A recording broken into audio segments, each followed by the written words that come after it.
Welcome to another live stream appointment of today's communicators. I'm your host, Kris Reichert. I'm a video communications coach, and we are live streaming right now to 3 platforms. We're going to YouTube, to Facebook Business, and also to LinkedIn Live.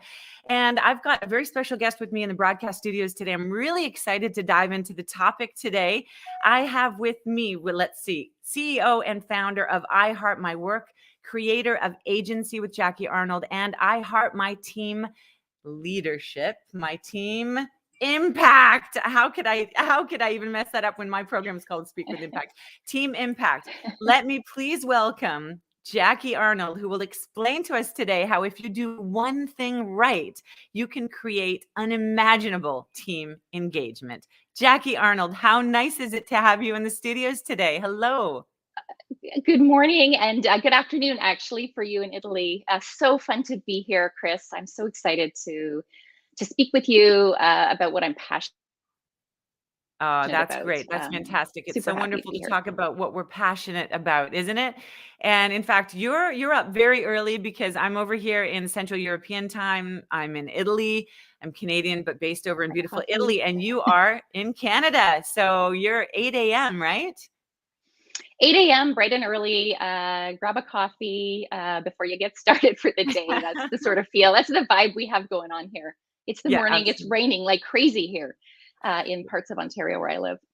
Yeah, it's actually raining here too. We had a beautiful summer shower with the sunshine, because in Italy, many months of the year are not missing sunshine. So luckily that's an advantage point, but it's also definitely too hot for comfort a lot of the time. But anyway, let's dive right into the topic today. I'm really excited to talk about this one special thing that a lot of leaders could be doing in order to create unimaginable team engagement. But first off, I wanted to ask you about I Heart My Work. Now, what a beautiful name for a company, first off. And I just wanted to know, as CEO and founder of I Heart My Work, what is your big mission? What is it that you achieve that you strive to achieve, and what is your vision with this company? Yeah, I think with a company like I Heart My Work, we have to have this big, compelling vision. And our vision is to create a currency, to advance a currency of relational wealth that creates a more equitable, sustainable, and connected world, one leader, one team at a time. And so, really, we're on this mission to unlock the power of agency in millions of current and future C suite leaders and founders by 2032. And we're going to do that by coaching leaders, introducing leadership coaching, team coaching, and educational opportunities just like this. And so when I talk about agency, a lot of people say, what is agency? And Yeah. it's really this ability to access and then act on the unique strengths and the wisdom within us that already exists there. And so when we're able to do that, we really sort of access this capability to reach our full potential, which is really why we're here as people to access, to grow, to reach our full potential, and then we can unlock that in others. Yeah. Yeah, to tap into that awareness. And I mean, I have to be honest, I'm going to admit to something here, and I don't know how it's going to sound, but when I first heard of Agency with Jackie Arnold, I had to be, like I come from the entertainment industry, so show business, right? An agency, it's like my agent. I'm gonna, call that person up, or I was a model many years ago, and so my model agency. But instead, when I got to understand what your company is all about, and I was able to kind of embody the whole concept of agency, it's just that it is this embodiment of having control over our emotional state, our awareness, our reactions, just being centered. That's the best way, having agency, isn't it? It is. It's really about bringing our best self forward. And somewhere along the line, we had this idea that we didn't have that inside of us, that we needed to go externally to achieve that in some way. And to some extent, we had to do that to learn, to grow. But we seem to have forgotten that we have this wisdom, this collection of experiences that are unique to us that we really the world needs for us to bring out. And very often, it's self doubt, it's stress, it's all of those things that take us away from that. And so it's really quite powerful. And if you think of agency as being a change agent or an agent of change, then that really opens up a different perspective about what's possible when you do have agency. Because when you are a change maker, then you are an influencer, right? And so Oh, it sort of opens up so many possibilities. and I mean, by influencer, you don't just mean obviously your Instagram influencer. You know, the people that are most influential these days are the people in positions of power. And so we're looking at great leaders today. And that's not just politicians. We're talking about company leaders that run the show in a way. And so if they're not in touch with their own agency, then what's going to happen? Like Yeah. what's that world look like today? What's the situation with leaders? What's the environment like? And how are you diving into that industry, into that world and helping? How are you doing that? What's it? It's Yeah. a great question. And I just want to add to something. Yeah, thank you. Uh, so I just wanted to pick up on one point you just said, is that I really believe that every leader is a global leader for the Mhm. reasons you just said, is that we all have this impact in our piece of the world. We all have a way of impacting the world to create, to nourish the planet, and to make the world better for people and for future generations. And so I don't think we take that lightly. And in terms of what it's like to lead right now, like we are in this VUCA world. We hear that term a lot, volatile, uncertain, complex, ambiguous. Yeah. And I can't True. even think of even today, as we every day it seems we step into more of that uncertainty, even though we've just come through the pandemic.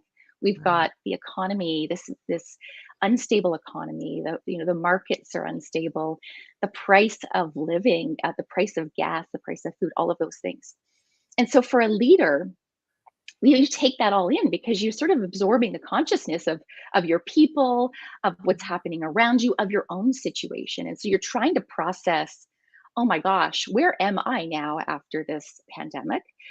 Every leader is in a completely different space depending on what industry they were in, depending on their gender, their role, um, their race, whether you have kids, age of kids, don't have kids. Everybody is finding themselves at a different place. But one thing's for certain, um, is every employee now is saying, where am I? What do I want? Yeah. What do I want for my life?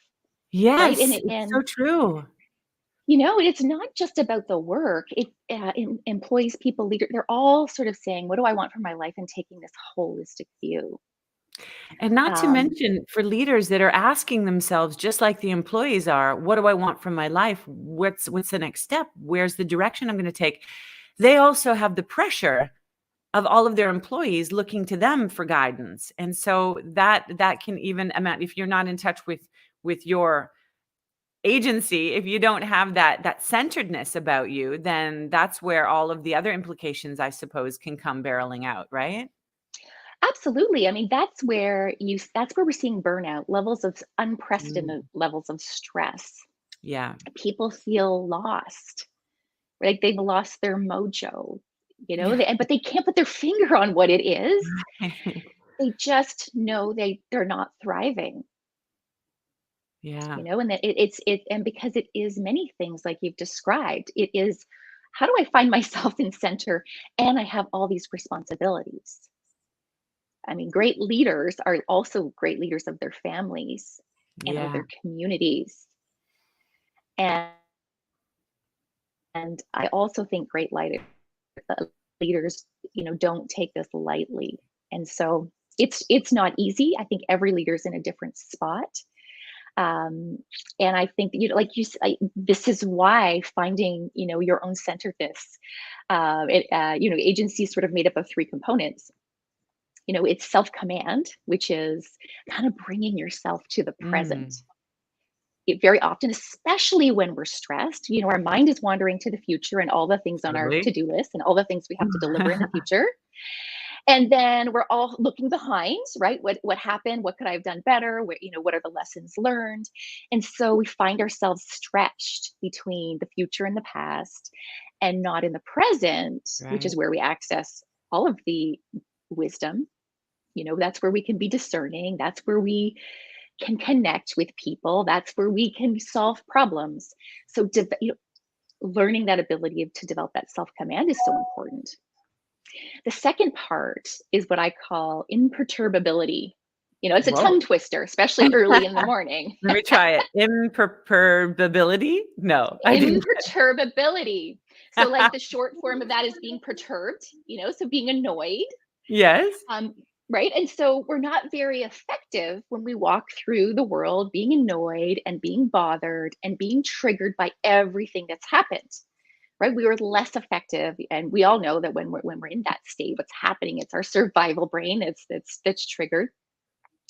And so as leaders, more than ever, we have to develop this elevated sense of rising above, of using the things that we find frustrating, annoying, as the raw ingredients that we need to get to where we're going. So it's this Yes. idea, right? As Right. And we have this opportunities. as opportunities. I mean, and when you're in it, it's hard to be like, these are opportunities, right? Because you're mad and you're frustrated and you're not maybe delivering what you want to. And that's why that's a strength it's a muscle that we have to build, and we're all capable of doing it. And when we are able to do that, we have this, we're sort of floating above, that we're taking this helicopter view. And it's not that we're unfeeling, because we're still accessing our human emotions. It's just that we're not letting it permeate inside of us and get to us and take us off course, because we have a big mission. Yeah. And we don't have time to be, walking around frustrated, like we're kind of like in bumper cars being bumped around. We want to rise above. And then the third part of agency is flow. Okay. And so when we have command and we're not perturbed, we have imperturbability, then we can really access all of the wisdom is available to us. Like we sort of just opened up the pathway, so it's available to us. So we can lean into connection.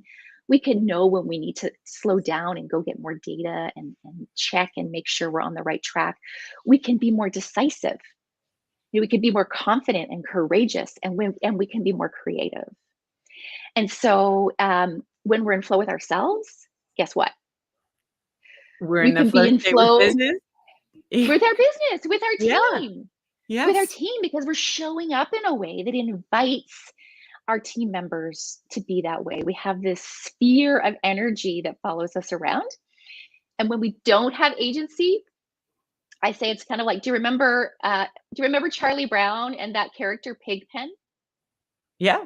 back in the day? So when we don't have agency, we're kind of like Pigpen, right? Like we're kind of walking around with this dust cloud over us. And we sort of take that into conversation after conversation, and we sort of leave a bit of that dust in each of those conversations, and people kind of pick up, they internalize that, and it takes us out of flow.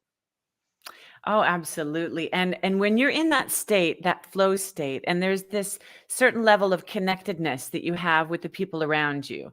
And there's, where you're all on the same circuit, and it seems to be all generating towards that, the massive, the massive destination, but where it's not, where the circuits aren't frayed and they're not sending off all kinds of different sparks in all different other directions. Instead, it's an amazing flow state. So wonderful when you can achieve that. Now, so you've explained what agency means, and there are the three components to that.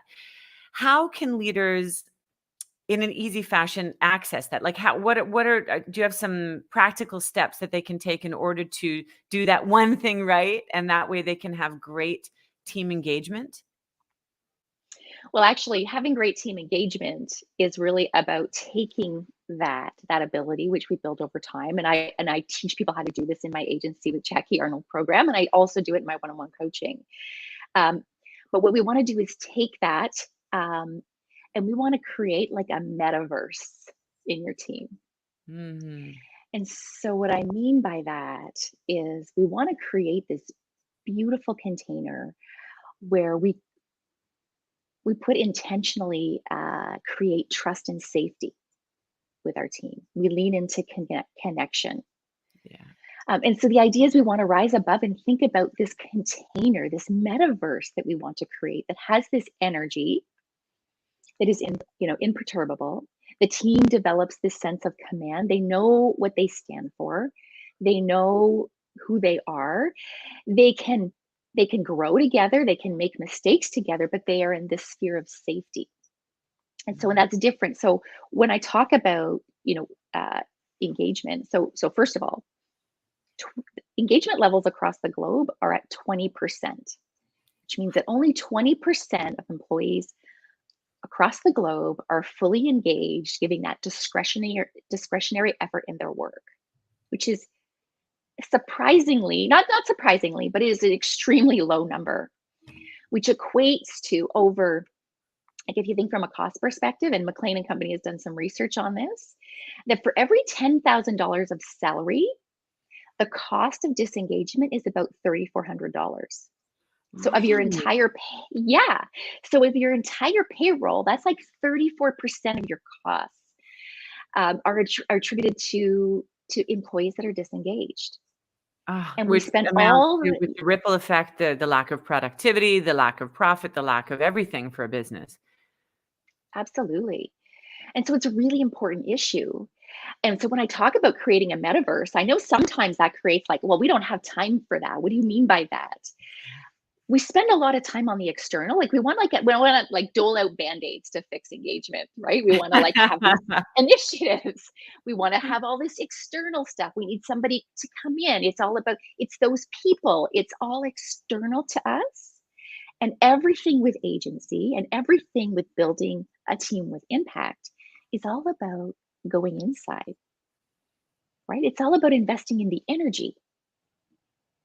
Mhm. And if you're a leader and you want unimaginable team engagement, then your mindset is to create this metaverse, this special place in your team. It doesn't mean that we don't look outward and we don't take lessons learned, but it is this place of safety that requires nurturing, just like any living thing. Like a team is a living system. Yeah. And we have to be able to nurture it and give it space. And it can feel uncomfortable because it takes time. But it doesn't take as much time as you think. And not only time, but I can imagine that that's tapping into a vulnerable state too, to create that intimacy with the team. You can't just have that as an external, oh, we're good, let's just move. No, it has to be something where you tap into problem areas, where you're able to expose those areas and you're able to get that out on the table where everyone does feel safe and in that safe zone to be able to do that. So not just time, but it requires energy in a different kind of a way, not that productive go, go, go, action type energy, but where you allow yourself to just let go, to give in, let go, and be vulnerable. Am I right? I'm Yes, improvising here. no. Yeah, no, I love that question because very often I say to leaders, like, you can't take people to places that you're not willing to go. Yeah, nice. Mhm. Right. And we've talked about this before. Vulnerability doesn't mean that I open up the kimono and I share absolutely everything and every thought and every feeling, but it is showing a piece of yourself. It's showing your human side. It's it's talking about your own lessons learned. It's talking about how you're growing. Mhm. It's sharing a piece of yourself. Maybe admitting you don't have all the answers. Yeah. I think I see over and over again leaders sort of fall into this trap of I must have all the answers because I'm the leader. Exactly. And what I see happening, for example, over here in Italy, not passing the judgment, but the systems here, I believe, unfortunately, are trapped in a little bit of that mode where a leader will feel threatened by an employee that's maybe more talented or more qualified in certain areas. And so therefore, the very negative kind of responses take place where, there's put downs for things because that empowers the leader that feels insecure. And so a lot of these mechanisms take place, which is very toxic and very unproductive, to say the least. Yeah. Yeah, and that happens everywhere. And what that really is fear-based. So it's not coming from that place of wholeness that I'm enough. is not coming from sufficiency. Right. And so it shows up, the ego gets engaged, and we really operate from this place of protect. And so it's threatening to think, if you're not in a place where you have agency and you can grow and you experience joy of watching other people grow and thrive, doesn't mean you're a bad person. Just means, that's an area of self-reflection. That's an area of growth. Yeah. And it's so important because we don't have time for that anymore. We have big problems in the world that we have to solve. Yeah. And we need more leaders to operate at this elevated level where we're just going to rise above. We just sort of like love people for where they're at, right? We don't let we start to see what's other people's stuff and what's our stuff. We can separate that out. And the ego gets engaged when we start engaging with other people's egos. That's where Right. we get drama, and and so we Yeah. just accept for what's happening. Love them for where they're at. That takes work. That takes self-work, Jackie, not to be triggered and pulled in. I don't want to forget what you just said. I love that. That's where egos are operating on the same level. And Yeah. if we're not letting our egos engage, that's where we can be in a place of holding agency and love that person for where they're at. Love that. Love that concept. Beautiful. I'm Yeah. going to really, And really use that. in a team, like when that happens in a team, it doesn't mean we're best friends and we want to spend time outside of work. That's not what I'm talking about. I'm talking about the respect that you have in a team for the person, for their unique contributions, Mhm. for the journey that they're on, and being a part of that is so special. And if you have ever experienced a team like that, it. It's magic. It's rare, but it's possible. When you say as a leader, who do I need to become in order to create this metaverse? Things start to change when you ask yourself those questions. Amazing. So that's that one thing. It's the golden nugget that really isn't just Mhm. one thing. It's not like you say or do or hand in a report, that one thing. It's this concept of really embracing that state of agency, I suppose you would call it, right? In order to then be the example and to act in a way that is going to stimulate your team so that they're going to have incredible engagement, productivity, profitability, and all of the other wonderful, beautiful things that come with it for every company. Wonderful. Now, speaking about you Mhm. personally, Jackie, I'm just really interested to know a little bit more about you, Jackie Arnold. Now, what's something that, let's just say, not many people know about you, just maybe your close family and friends, that you would be willing to share, of course? Oh gosh, yeah. Well, I always I don't more people than maybe just my family and friends, but one of the things that people I've been told over and over again is people love my laugh. And in fact, I would never get away with a crime because I'm certain that I would start laughing. And so it's sort of like a signature piece. People will, many places that I have worked, they're like, "We knew you were in the room. We heard you laughing. We knew you were here." And I think it's a bit special. I'm happy to be known for my laugh, maybe not for other things. But I think it comes from that sense of who I am, and really a sense of joy that I try to bring, to everything that I do. It doesn't mean I'm happy all the time, but I like to laugh, and I think that if we take ourselves a little less seriously, Mm. the world would be a much better place. Oh, yeah. A much easier place, definitely. That's for sure. And what would you Mhm. say, in your journey to the journey that brought you to where you are now, doing what you're doing now? Was there one very important pivotal moment that was kind of that breakthrough moment in which you went in a new direction and you could say in retrospect that if that hadn't have happened, then I wouldn't be here today doing what I'm doing. Do you have one of those Mm. moments? Well, you know what? This is actually maybe something many people don't also know about me, is that I was like a teenage mom. Yeah, I had a child at 18, and I think I think that was really unknowingly at the time was a time where I really had to figure out, oh my gosh, I'm going to have this baby on my own. I want to go to university. I want to have this life. How do I take care of us? It was really a moment where I had to start developing my own agency, Wow. and figure out like how I was going to do that. And I think when I think of like the moment I was most courageous, I think was the moment I decided to step into that.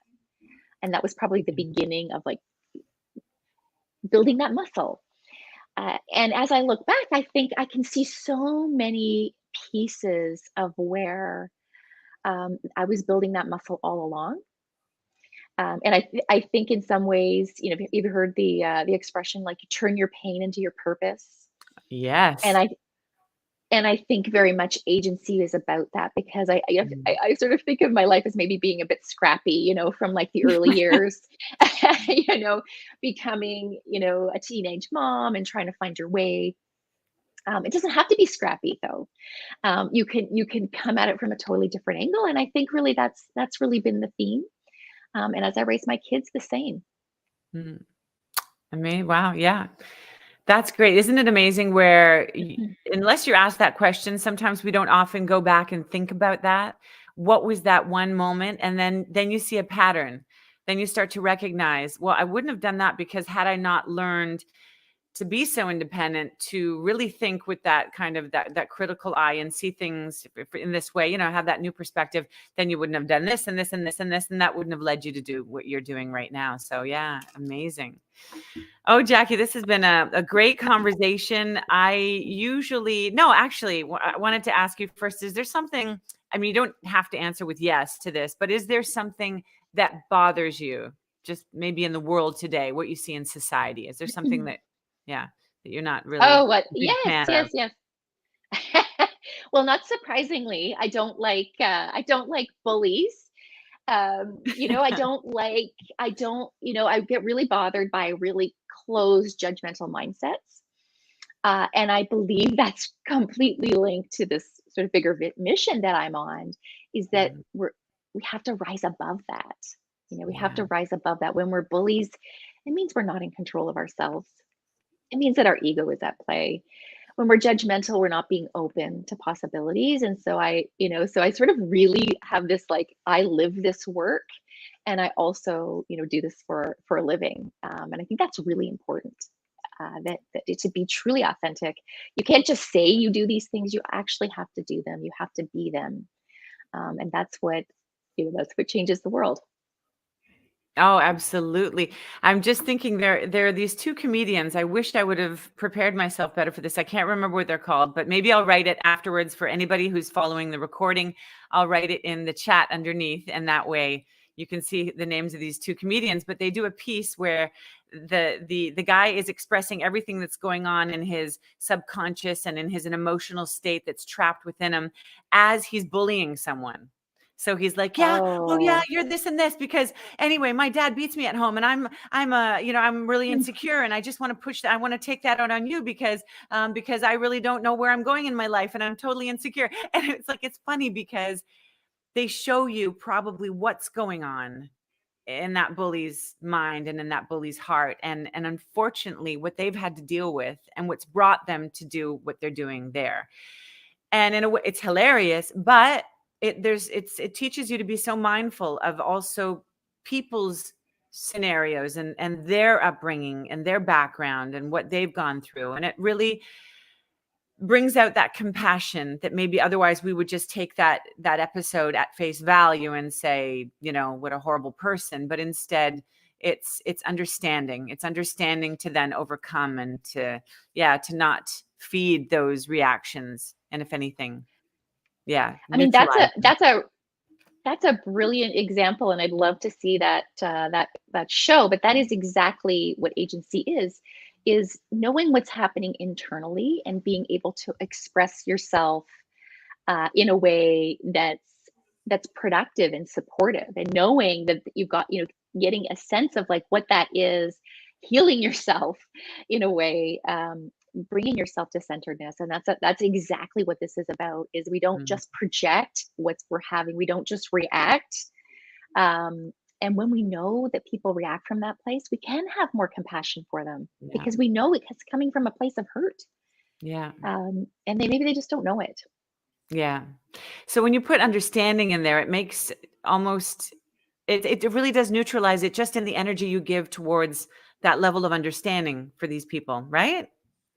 Yeah, because you don't have to go into your own rejection, your own fight, your own freeze, your own, you don't have to go into your own Yes. stress reaction when you know that's what's happening. You're like, oh, isn't that okay? Isn't this interesting? There's something really going on for that person, but it's got nothing to do with me. Oh, You know, I may you be the, said it. I may be the, Exactly. hmm, hmm. Exactly. And instead, on the contrary, on a lighter note, what is something that really lights you up? Something that you have found that you absolutely love? Oh my gosh. Anything that takes me back to me. So I love now walking in nature, especially through COVID, finding Oh man. long walks and being in nature. So anything that takes me to a place of nature and connectedness. Mm. And you know, and I think that's really connected to my mission is when we're connected to ourselves, when we know who we are, um, we can relate to others, we can relate to the world, and we can bring ourselves together instead of further apart. And when we're not connected to ourselves and we're not, you know, so nature is that way that just connects me and I'm just a better person. Wonderful. Wonderful. Love it. Mm. Would you like to end this live stream with an inspirational quote, something that is relevant to I Heart My Work, something relevant to you as a person, to your business, to what you help other people achieve? Well, I think because it's such a hard time right now, and because our vision at I Heart My Work is really to develop this resilience within yourself. Mm. Um, One of the quotes I like, and it's the author is unknown, but it's when the world whispers give up, hope whispers give it one more try. Oh, beautiful. And that pertains to any area, any industry, any person, any walk of life. Definitely pertains. Love that. Jackie Mhm. Arnold, thank you so much for being with me today here in the broadcast studios of Today's Communicators. This has been a very insightful, very heartfelt conversation, to say the least. So I'd love to have you back again for some updates, you know, maybe in some time where you can come back with another hot topic and we can jump in here and have another talk about it. I would love that so much. Thank you so much. This has been so fun. Yes, it has been lovely. And thanks to all of you that have followed the live stream, and also for anybody who will be watching the recording. I'll be back for another appointment of Today's Communicators next Wednesday at 9 a.m. Eastern Standard Time. So look out for that. I'll send out the promo, and have a great day, everybody. Have a great full day, anybody who's over there in North America, and have a great afternoon, anyone who's over here in Europe along with me. All right. Bye for now. Bye, Jackie. Thanks so much.